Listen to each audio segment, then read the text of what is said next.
એક વાત તો સત્ય છે સાહેબ કે સૂર્યની સામે ધૂળ ઉડાડવાથી સૂર્ય ક્યારેય ઝાંખો નથી થતો, પણ તમારી આંખોમાં ધૂળ પડે છે એટલે તમારી આંખો બંધ થઈ જાય છે. સૂર્ય ક્યારેય ઝાંખો ન પડે સાહેબ. એમ આ ધર્મની સામે કદાચ ગમે તેટલા વ્યક્તિઓ આવી અને વિરોધ કરે, ધર્મની એક પણ પ્રકારે હાનિ નહીં થાય. કારણ જ્યારે જ્યારે ધર્મને હાનિ થવાની તૈયારી થશે ત્યારે ભગવાન કૃષ્ણ અવતાર લઈ અને માં દુર્ગા અવતરણ ધારણ કરીને કહેશે કે યદા યદા હિ ધર્મસ્ય ગ્લાનિર્ભવતિ ભારત અભ્યુત્થાનમ ધર્મસ્ય તદાત્માનમ સૃજામ્યહમ પરિત્રાણાય સાધુનામ વિનાશાય ચ દુષ્ટતામ ધર્મ સંસ્થાપનાર્થાય સંભવામી યુગે યુગે. જ્યારે જ્યારે ધર્મને હાનિ થશે ત્યારે હું આવીશ. ભગવાન સ્વયં ગીતાજીમાં બોલ્યા છે. પણ કોણ સમજાવે કે તમે ગીતાજી વાંચો?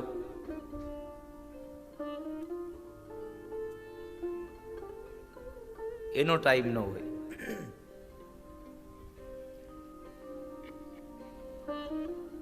એટલે ભગવાન શિવની આરાધનાનો પણ આજે મંગલ દિવસ, પવિત્ર દિવસ, અને આ પવિત્ર દિવસમાં આજે ભગવાન શિવની પણ ઉપાસના. એટલે એક મંત્ર દ્વારા ભગવાન મહાદેવની પ્રાર્થના. નાગેન્દ્રહારા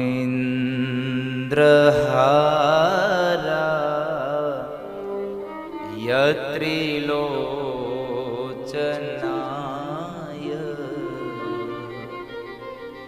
ભસ્માંગરાગા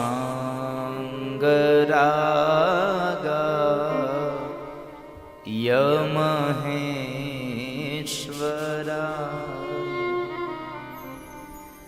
નિત્યાય શુદ્ધાય દિગંબરાય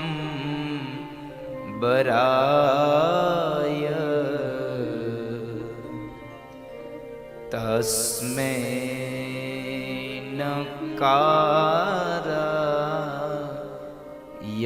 નમઃ શિવાય.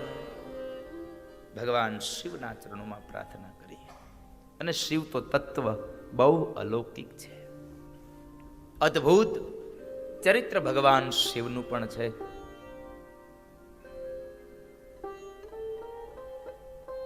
મેં પ્રથમ દિવસે વાત કરી હતી, ચપટી ભભૂત મેં હે ખજા ના કુબેર કા.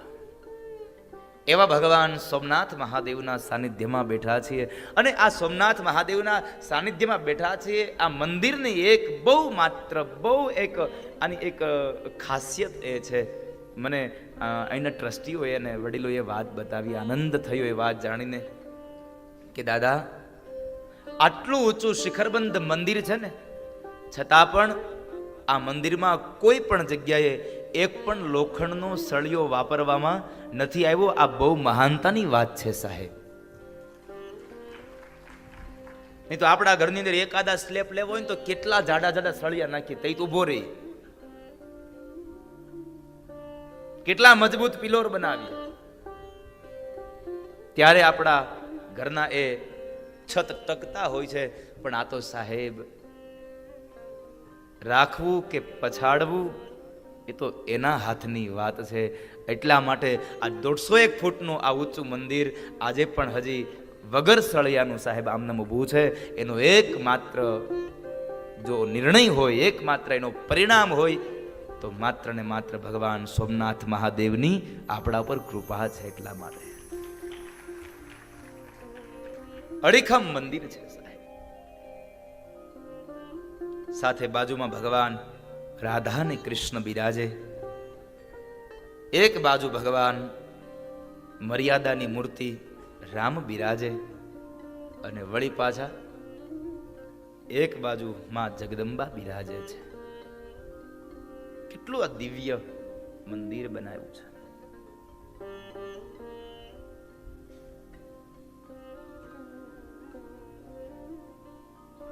તમે લોકોએ આ શ્યામ સુંદરના આ પટાંગણમાં બધીએ કોઈકને ઓલું કહે તો ખરાબ લાગે ને, એટલે આ શ્યામ સુંદરના પ્રદેશમાં તમે આટલા મોટા સરસ મંદિર બનાવીને રાખ્યા ને એ જ બહુ મહત્વની વાત છે. કારણ આટલું બધું કોઈકના ઘેરે આપણે કામ કરવા જવું, કોઈકના ખેતરમાં વાવવા જવું, એની જેવું આ છે. એટલે એના કરતાં વિશેષ તમે અહીંયા બહુ સારા મંદિરો બનાવ્યા છે. આ હિન્દુ ધર્મની સંસ્કૃતિના તમામ તહેવારો તમે અહીંયા ઉજવો છો ને, એ પણ આપના માટે સાહેબ ખૂબ અભિનંદનની વાત છે. આપ બધા અભિનંદનને પાત્ર છો.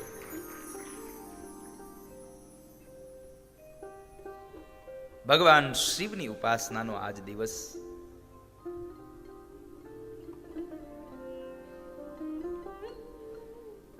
એટલે ભગવાન શિવની પણ એક કથા મારે આપને આજે કહેવી છે કે ભગવાન શિવ કેટલો દયાળુ છે. પ્રાચીન સમયની આ કથા છે અને આ બનેલો સત્ય ઘટનાનો પ્રસંગ છે અને શિવ પુરાણમાં આ પ્રસંગ આપ્યો છે. કદાચ તમે શિવ પુરાણ સાંભળ્યું હશે તો માનવા મુજબ આ પ્રસંગ તમે સાંભળ્યો હશે. ન સાંભળ્યો હોય તો ભલે, સાંભળ્યો હોય તો ભલે. આ ફરી પાછો હું તમને પ્રસંગ કહી બતાવું. શિવ પુરાણનો આ પ્રસંગ છે. પ્રાચીનનો એક રાજા હતો અને એ રાજાને ગાયનનો બહુ શોખ. ગાવાવાળા વ્યક્તિઓનો બહુ આદર સત્કાર કરે. એમાં પણ એક સોમદત્ત નામનો એક ગાયક હતો. બહુ સારું ગાય, ભણેલો નહીં પણ ગણેલો હતો. અને આ દુનિયામાં ભણતર કરતા ગણતરની મહત્તા વધારે છે. એટલે તો આપણે બોલી છે, તમે કઈ ભણ્યા ગણ્યા છો કે નહીં? તમે કઈ ભણ્યા ગણ્યા છો કે નહીં? આપણે નથી કહેતા તમે ભણ્યા કે નહીં, ભણ્યા ગણ્યા કે નહીં. ભણતરની હારે ગણતર બહુ જરૂરી છે. નકર ભણતર ખાલી ભણતર હોય અને ગણતર ન હોય તો એ નકામું છે. એનો એક પ્રસંગ તમને કહું. અમે એકવાર એક શહેરમાં પધરામણીએ ગયા.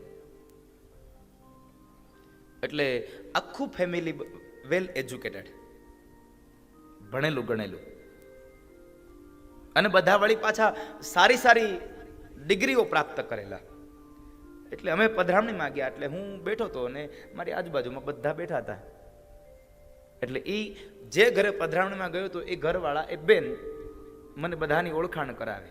દાદા, મારે 3 દીકરા છે, 2 દીકરીઓ છે. બરાબર. મોટી દીકરી છે, આ 3 દીકરાઓ ને પછી 1 દીકરી છે. બરાબર. આ 3 દીકરા, આ મારી નાની દીકરી. અને હા, મારી મોટી દીકરી બજારમાં ગઈ છે શોપિંગ માટે. બરાબર. મારો મોટો દીકરો આટલું ભણ્યો, મારી નાની દીકરી આટલી ભણી છે, મારો આ દીકરો આટલું ભણ્યો, અને મારી સૌથી મોટી દીકરી તો બહુ ભણી છે, બહુ ભણી છે, જે હમણાં બહાર ગઈ છે શોપિંગમાં. બરાબર.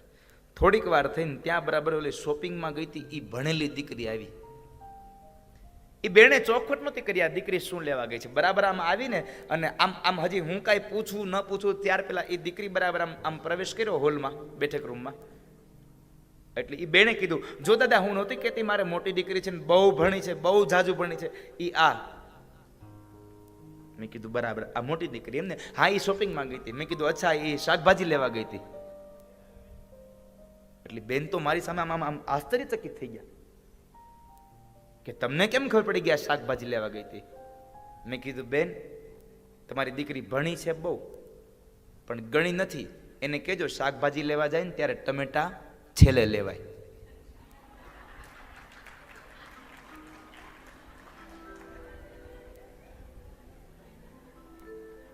એને ટમેટા પેલા લીધા,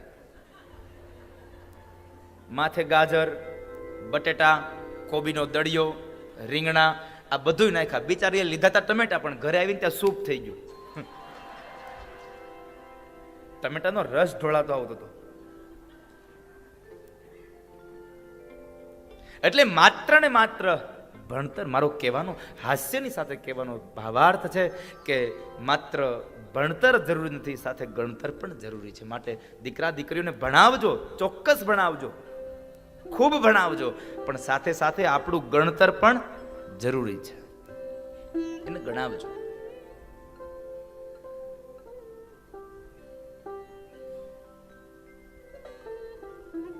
સોમદત્ત નામનો આ ગાયક બહુ મીઠું ગાય છે. ભણ્યો નથી મારી જેમ, સંગીતનો એને કાંઈ જ્ઞાન નથી, છતાં પણ એ માણસ ખૂબ ગાય છે. અને ગાવાનું છે સાહેબ, એ ભણવાથી ન આવડે, એ તો માત્ર ને માત્ર ભગવતીની કૃપા હોય તો તમારાથી ગાઈ શકાય. બોલી તો બધા શકે, ગાવું એ તો માત્ર ભગવાનની પરમ કૃપા હોય તો ગવાય. પછી એમાં કદાચ તમે પારંગત બનો એ વસ્તુ અલગ છે. બાકી તમે એમ ગાઈ નાખો ગળું તો ભગવાનની કૃપા હોય તો મળે.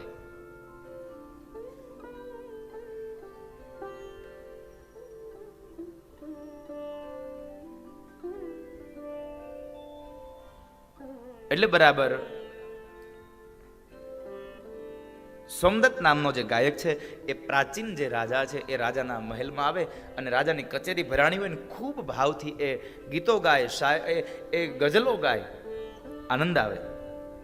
રાજા એને ખૂબ નવાજે, ખૂબ ધન આપે.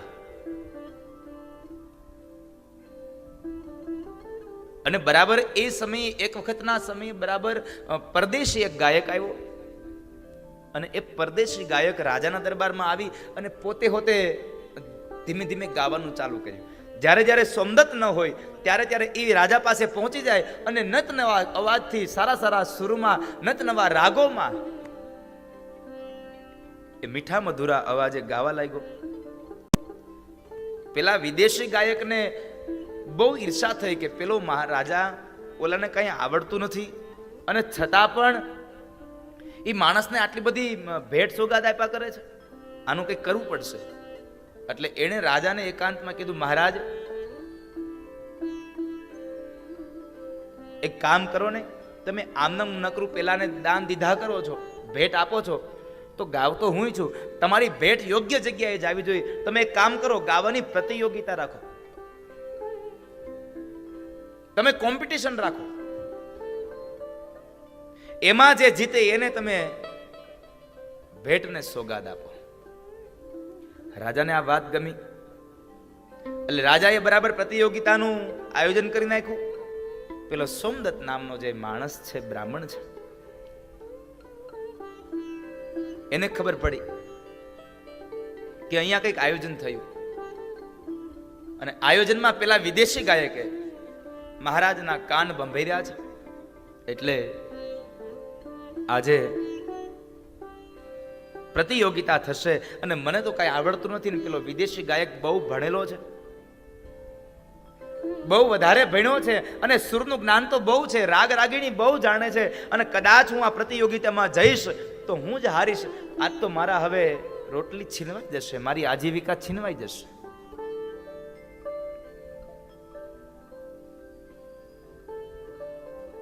આવતીકાલ સવારમાં પ્રતિયોગિતા છે અને સાંજના સમયે પેલો સોમદત્ત નામનો બ્રાહ્મણ ખૂબ દુઃખી થયો છે. શું કરવું?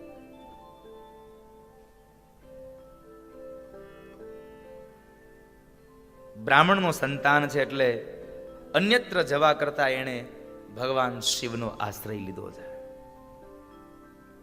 ભગવાન શિવના મંદિરમાં જઈ ઓમ નમઃ શિવાયના નાદ સાથે ભગવાન શિવની ઉપાસના કરે છે. ભગવાન શિવનું આરાધન કરે અને ભગવાનને બે હાથ જોડી અને આંખોમાંથી અશ્રુની ધારા સાથે કહે છે કે હે દેવ, કાલ સવારે કદાચ પ્રતિયોગિતા થશે અને એ પ્રતિયોગિતામાં હું હારી જઈશ તો રાજાના દરબારની અંદર ગાવાનું મારું બંધ થઈ જશે અને કદાચ રાજાના દરબારમાં ગાવાનું બંધ થાય ને એનો મને વાંધો નથી, પણ વાંધો એક વાતનો છે કે મારા દીકરાઓ ભૂખ્યા ટળવળશે, મારી આજીવિકા છીનવાઈ જશે એનો મને ડર છે. હે ભગવાન, આપ કંઈક કરો. આખી રાત ભગવાન શિવના મંદિરમાં એ બ્રાહ્મણ બેઠા છે, ભગવાન શિવની ઉપાસના કરી. ઓમ નમઃ શિવાય, ઓમ નમઃ શિવાય, ઓમ નમઃ શિવાય. ભગવાન શિવની આરાધના કરે છે અને અંતરથી પુકારો ને એટલે કદાચ તમારી બાજુમાં બેઠેલો માણસ સાંભળે ન સાંભળે એની મને ખબર નથી, પણ અંતરમાંથી જ્યારે નાભીમાંથી નાદ નીકળે ને ત્યારે હરિ સાંભળે, સાંભળે ને સાંભળે, એમાં કોઈ સંશય નથી. ભગવાન સાંભળે છે.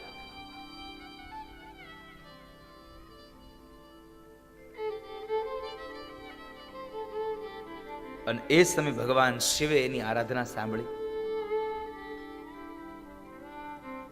બરાબર રાત્રિનો પ્રહર સંપન્ન થવા આવ્યો, વહેલી સવાર થઈ. પેલો વિદેશી ગાયક સવારમાં વહેલો ઉઠ્યો છે, જાગી અને અહીં તો બ્રશ કરે છે, દાંતણ કરે છે. અને એ સમયે એક ભિક્ષુક આવે છે. વિદેશી ગાયક છે છતાં એના આંગણામાં ભિક્ષુક આવે છે. ફાટેલા તૂટેલા કપડા છે અને એ ફાટેલા તૂટેલા કપડાની સાથે સાથે એના હાથની અંદર એક તારો છે. એક તારો વગાડે, સુંદર મધુરા ગીત એ સ્વરથી ગાય છે, સારા સારા રાગોમાં એ ગાય છે અને સાથે સાથે સારું સારું નૃત્ય કરતો જાય છે. બજારમાં ફરતા ફરતા બરાબર પેલા વિદેશી ગાયકના આંગણામાં આવે છે. જે ઘરે એનો ઉતારો હતો ત્યાં આગળ આવે છે અને ત્યાં આગળ આવીને ગાય છે અને ભિક્ષાવૃત્તિ માટે વાત કરે છે. ભાઈ મને કંઈક આપો ને. પણ આટલું મધુરું ગાય છે એટલે પેલો વિદેશી ગાયક જરાક આમ આશ્ચર્યચકિત બન્યો કે આ મારાથી આટલું સુંદર ગાય છે.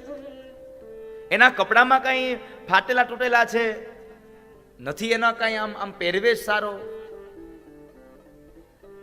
દાન આપતા પહેલા વિદેશી ગાયકને એક આમ અંદરથી મહેચ્છા જાગી, લાવને પૂછી જો આ ક્યાંથી શીખો. એટલે એને પ્રશ્ન કર્યો સહજતાથી, એ ભાઈ તું આટલું સુંદર ગાય છે, આટલા રાગ રાગણી કરે છે, આટલું સારું નૃત્ય કરે છે, આટલું સારું વાદ્ય વગાડે છે, આ તું ક્યાંથી શીખો? પેલો ભિખારી કહે છે, ભાઈ હું તો મારા ગુરુદેવ પાસેથી શીખો. તારા ગુરુદેવ? તારા ગુરુ કોણ છે?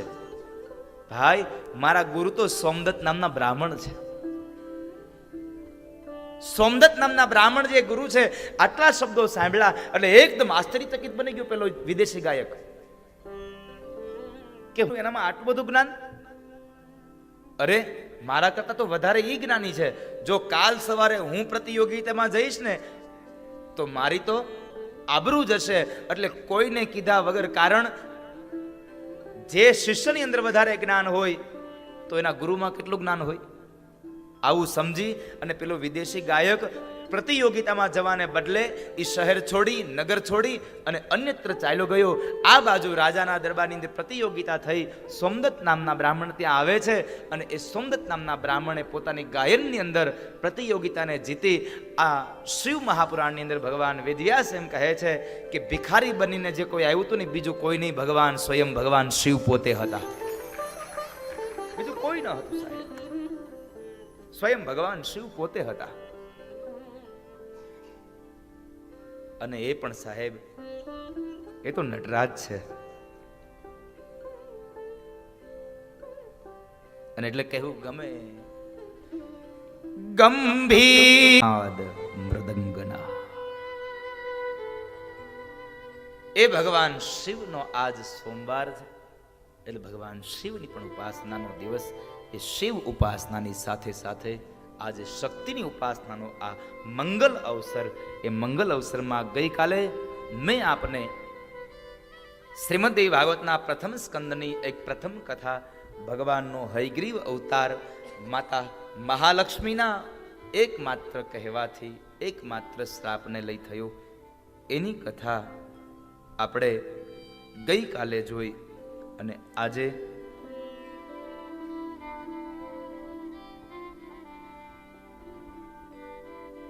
મધુ અને કેટબ નામના બે અસુર રાક્ષસો, એમને મહામાયાએ વરદાન આપ્યા. અને મધુ અને કેટબ એ જ મહામાયાને લઈ, યોગ માયાને લઈ અને ભગવાન વિષ્ણુના હાથે મૃત્યુ પામે એની કથા છે. કારણ કે આ તો દેવી શક્તિ છે, આ દેવત્વ છે. દેવી શક્તિ સામાન્ય નથી સાહેબ. મેં ગઈકાલે વાત કરી હતી કે એક સૂર્ય માત્ર આ ધરતીથી 9,30,00,000 માઇલ દૂર છે, છતાં આટલી આપણને ગરમી લાગે છે. તો એની નજીકમાં જતા કેટલી ગરમી લાગતી હશે, કેટલો પ્રકાશિત હશે. એ આવા અનેક સૂર્યોને પોતાના વશમાં રાખનારી આ જગદંબા છે સાહેબ, આ દુર્ગા છે. એટલું જ નહીં,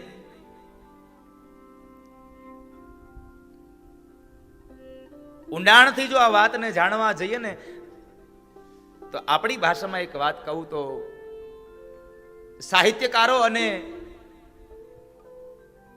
માં ભગવતીના ઉપાસકો એમ કહે છે, આપણું વિજ્ઞાન એમ કહે છે કે થોડા વર્ષો પહેલા એક લાવારસ નીકળ્યો હતો, એક જ્વાળામુખી નીકળ્યો હતો, અને એ જ્વાળામુખીને લઈ અને વિદેશમાં એરોપ્લેનની જે યાત્રાઓ છે એ બધી જ એરોપ્લેનની યાત્રાઓ રોકાઈ ગઈ હતી. બધા જ પ્લેન રિજેક્ટ થઈ ગયા, ત્યાં મૂકી દેવાયા, કોઈ પ્લેન ન ઉડ્યું, એકમાત્ર જ્વાલામુખી થયું.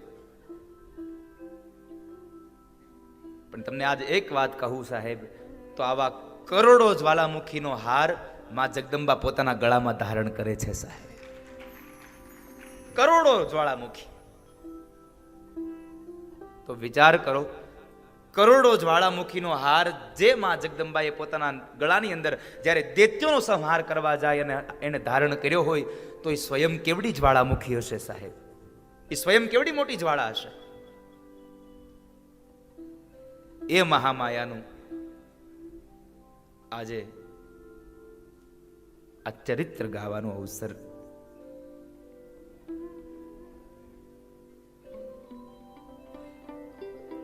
જેના નામથી આપણો દેહ પાવન બને એવી પવિત્ર માં દુર્ગા, પાવનકારી માં દુર્ગા, એને એક પ્રાર્થના કરાય સાહેબ, હે માં એવી શક્તિ આપજો ને કે તમારી શક્તિને લઈ અને મને વાણી મળે, અને મારી વાણી દ્વારા હે ભગવતી હું તમારા ગુનાનું વાદને ગાતો રહું, હું વારંવાર તને વંદન કરતો રહું.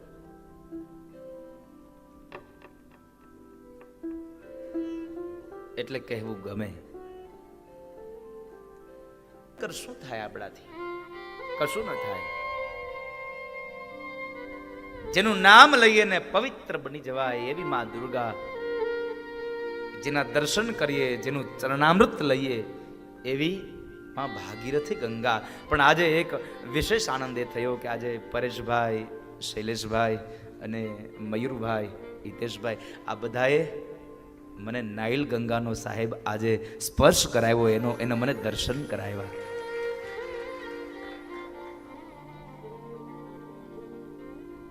કહેવાય છે કે દુનિયાની સૌથી મોટામાં મોટી કોઈ નદી હોય તો નાઇલ નદી છે સાહેબ. આફ્રિકામાંથી નીકળે અને છેક ઇજિપ્તમાં જઈ અને એ સમુદ્રને મળે.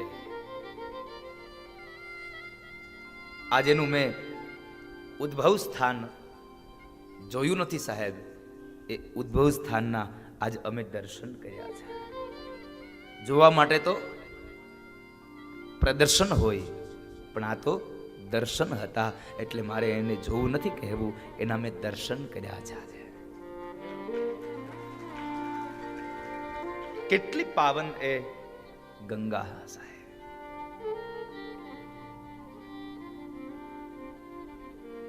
ભગવાન વિશ્વકર્માના દર્શન કર્યા. જિંજા ગયો તો આજે હું, તો આજે મેં ફરવા ગયા હતા, પણ વળતા થોડુંક આમ લબક જબક થતું હતું.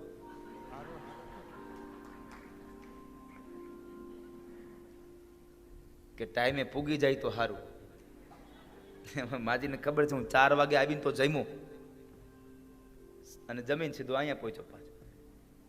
હારી બુદ્ધિ ઉજાડી આ પરેશભાઈ ને ઓલું કઈક શું કહેવાય ને, એસ્કોટ ને, હા કઈક એ એસ્કોટ મગાવ્યું ને વળી એ વાવ વાવ વાવ કરતા કરતા કોકને તેમ થતું આને બીમાર થયા લઈ જતા દવાખાને.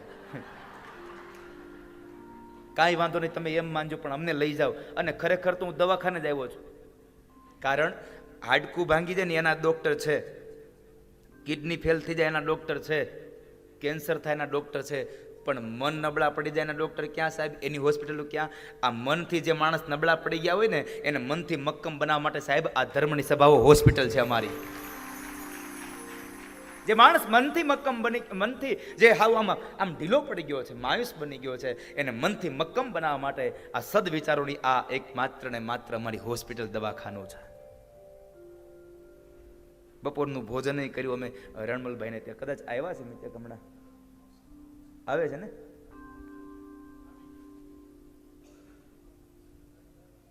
હા, આવી તો ગયા છે કદાચ કેશવાળા એ રણમલભાઈને ત્યાં પણ અમે જઈને આ બધા બપોરે ત્યાં ભોજન કર્યા, બહુ આનંદ કર્યો આજે.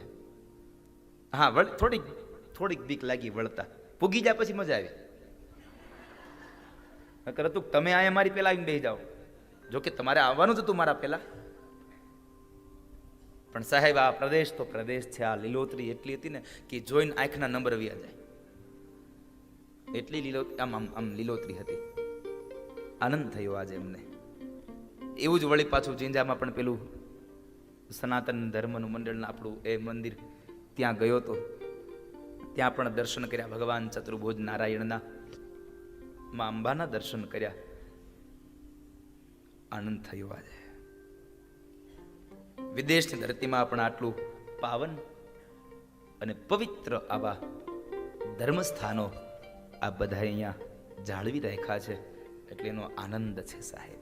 અમે આ વિદેશની ધરતીમાં અમારા સૌરાષ્ટ્રના ગુણગાન ગાઈએ છીએ, પણ ચોક્કસપણે મારી વ્યાસપીઠથી કહીને જાઓ, આ આફ્રિકાની ધરતીના જે ધર્મના જે સ્થાનો છે એના ગુણાનુવાદ હું ફરી પાછો ભારતમાં જઈને ગાઈશ સાહેબ. અન્ય દેશોમાં જઈને પણ જો ભારતની સંસ્કૃતિને આટલી જીવંત રાખતા હોય તો ભારતીયોનો પ્રથમ ધર્મ છે કે ભારતમાં તો એની સંસ્કૃતિ જીવંત રહેવી જ જોઈએ સાહેબ. લેશ માત્ર સંશય નથી. માના ગુણાનુવાદ ગાવા જોઈએ, એટલે કહેવું ગમે. વાણી માન સરોવર જાય છે, એ દુર્ગાની કથા.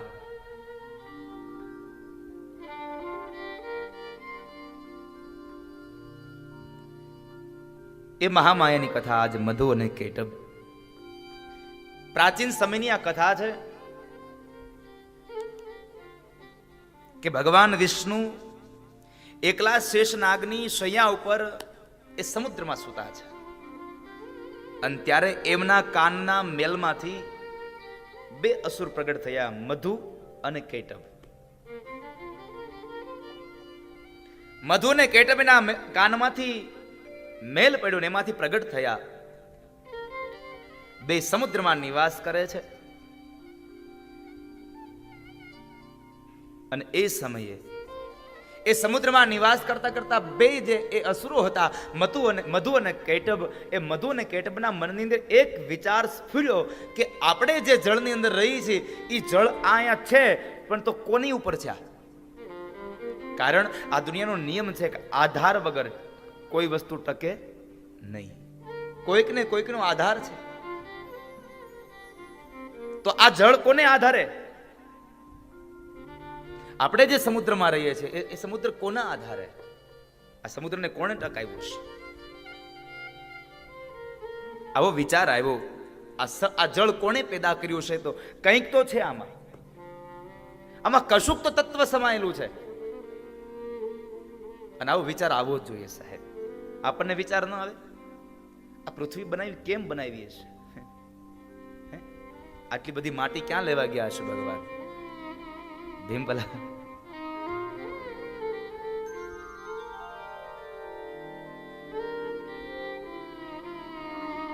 આટલી બધી આ માટીનો મોટો બધો દડો બનાવ્યો, આ ખાળિયા ખોદવા ગયો ક્યાં હશે? એટલે બે પંક્તિ ગાવી ગમે સાહેબ મને. પૃથ્વી કુંભાર ક્યાં બેઠો હશે? એટલે અહીંયા મધુ અને કેટબને એક પ્રશ્ન થયો કે આ જળ આવ્યું, આ જળ ક્યાંથી આવ્યું છે? આ જળને પેદા કોણે કર્યું અને કોણ લાવ્યું? એટલે એમણે એ વિગતો જાણવા માટે પોતાના મન ઉપર સંયમ રાખ્યો, ઇન્દ્રિયોને પોતાના વશ કરી, અને એ ઇન્દ્રિયોને વશ કરી અને 1000 વર્ષ સુધી એણે એક બીજ મંત્રનો જપ કર્યો. અને એ જ કઠોર તપને લઈ અને પરમ આરાધ્ય શક્તિમાં પ્રસન્ન થયા અને આકાશવાણી દ્વારા એ શબ્દો વિખૂટા પડ્યા આકાશમાંથી. અને એક શબ્દો હતા, હે મધુ, હે કેટભ, તમારી તપસ્યાથી હું પ્રસન્ન થઈ છું, હું રાજી થઈ છું. માગો, શું આપું? માગો, હું શું આપું? અને એ જ સમયે મધુ અને કેટભે વરદાન માંગ્યું કે માં, તમે જો આપવા માંગતા હોય તો એટલું જ માગું છું કે અમને ઈચ્છા મરણનું વરદાન આપો. અમને જ્યારે ઈચ્છા થાય ત્યારે અમે જેના હાથથી મરવા ઈચ્છતા હોઈએ એના હાથથી અમે મરીએ, આવું વરદાન અમને આપો. માએ કહી દીધું, તથાસ્તુ. અને માં તો બહુ દયાળી છે એટલે આશીર્વાદ આપી દીધા, તથાસ્તુ. પણ એક વાત મારે આપને એ કહેવી છે કે મનુષ્ય જીવનમાં આવ્યા છીએ, માં દુર્ગાની, ભગવાન શિવની, કોઈ અન્ય દેવતાની તમે આરાધના કરો, પણ એમાં એક વાત ચોક્કસ રાખજો, ભગવાન કો ચાહો લેકિન ભગવાન સે કુછ ન ચાહો. તમે માત્ર ભગવાનને ચાહો. પણ આ સમયમાં બન્યું છે એવું, ભગવાનને ચાહવા વાળા ઘટી ગયા, ભગવાનથી ચાહવા વાળા વધી ગયા.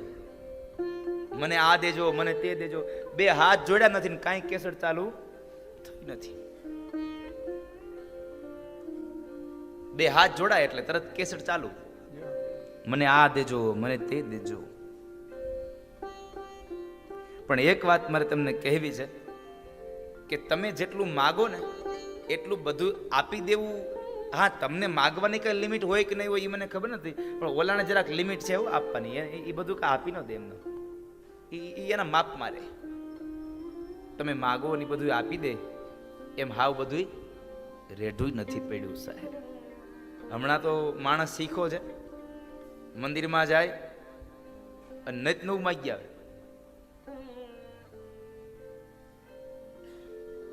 હમણાં એક શહેરમાં એક માણસે લોટરીની ટિકિટ લીધી, 2 લાખ રૂપિયાની લોટરી, એની ટિકિટ લીધી. અને ટિકિટ લઈ અને ઝેરોક્સ કોપી કરાવી અને સીધો મંદિરે ગયો. હાથમાં એક ફૂલનો પડિયો લેતો ગયો, થોડાક પેંડા લેતો ગયો, 20 રૂપિયાનું શ્રીફળ લેતો ગયો અને હારે ઓલી કલર ઝેરોક્સ લેતો ગયો. પેલા ભગવાનને એને પેંડા અર્પણ કર્યા, શ્રીફળ અર્પણ કર્યું, ફૂલ ચડાવ્યા અને પછી ઓલી ઝેરોક્સની જે લોટરીની ટિકિટની ઝેરોક્સ હતી ને ભગવાનના પગમાં મૂકી અને 2 હાથ જોડીને કીધું, હે ભગવાન, આ ટિકિટ જ્યારે ખુલે ને ત્યારે નંબર તમે યાદ રાખજો. કે